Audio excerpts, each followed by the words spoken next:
78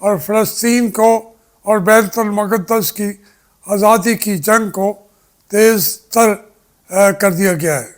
اب یہ تو میں نے کل بھی کہا تھا، آج بھی کہہ رہا ہوں، اور شاید کل بھی باتیں کروں اس پہ، لیکن جب پاکستان کی طرف آتے ہیں تو یہ آپ دیکھیں، یہاں کے فیصلے دیکھیں، یہاں کی باتیں سنیں کہ ان کو اس کے علاوہ چارہ کار نہیں ہے کہ بھئی ہم نے تحریک انصاف کو جلسہ کرنے دینا ہے، نہیں کرنے دینا، اور اگر ہمیں عدالتیں بھی کہیں گی تو ہم نہیں کرنے دیں گے۔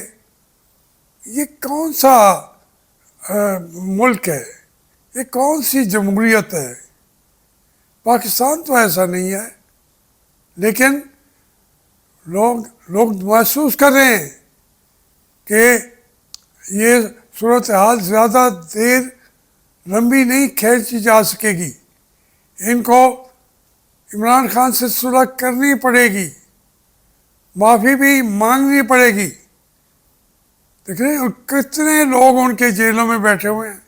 اب یہ رؤوف حسن کا کیس آپ دیکھ لیں، کوئی انتہا کی بات ہے، اور پورا جو ان کا سوشل میڈیا کا ہیڈ کوارٹر ہے، عدالتیں کہتے ہیں کھول دو، یہ کہتے ہیں جی وہاں میٹر صحیح نہیں لگے ہوئے، وہاں پہ سیکیورٹی کا انتظام صحیح نہیں ہے۔ اس بات پہ کوئی سیاسی جماعتوں کے مرکزی دفاتر بند کیے جاتے ہیں؟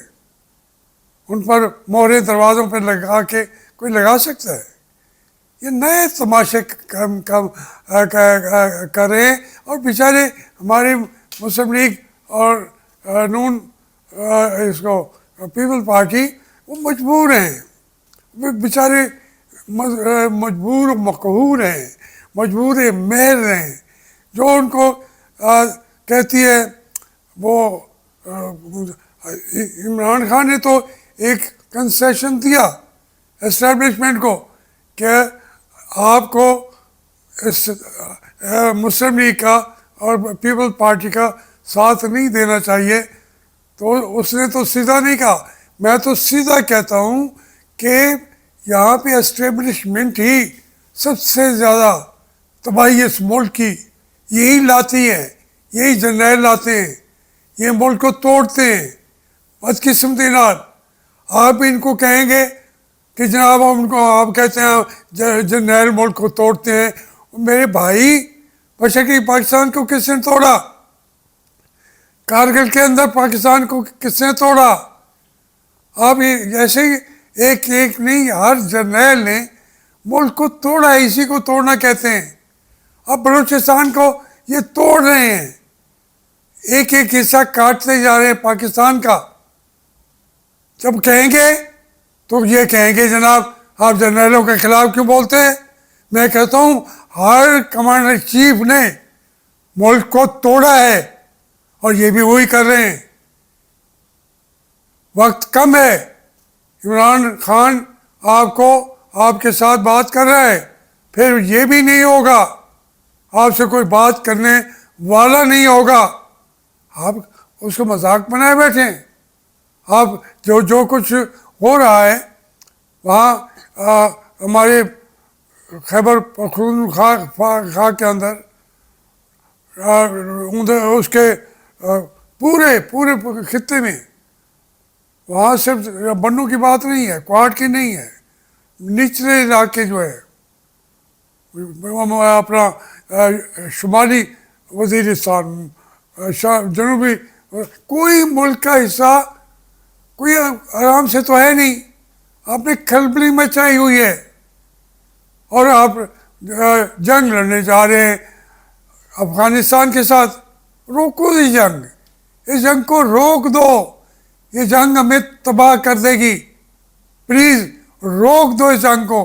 روک سکتے ہو اگر تم ایک لمحے کے لیے امریکہ کی غلامی کا پٹا پھینک دو، اپنے ملک کے لوگوں کی بالادستی کو، سویلین کی بالادستی کو قبول کر لو، یہ جنگ بھی رک جائے گی، ایران کے ساتھ بھی تعلقات اور بہتر ہو جائیں گے، انڈیا جو ہے وہ آپ کے قدموں پہ آ کے گر پڑے گا.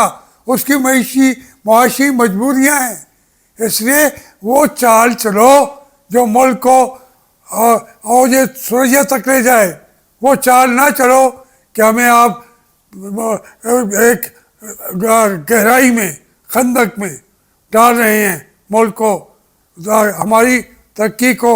لوگوں کو یہ پیٹرول کا فیصلہ, یہ ڈیزل کا چھوٹے چھوٹے کر لیتے ہو پھر یکدم بڑھا دیتے ہو, اس کی کوئی حیثیت نہیں ہے.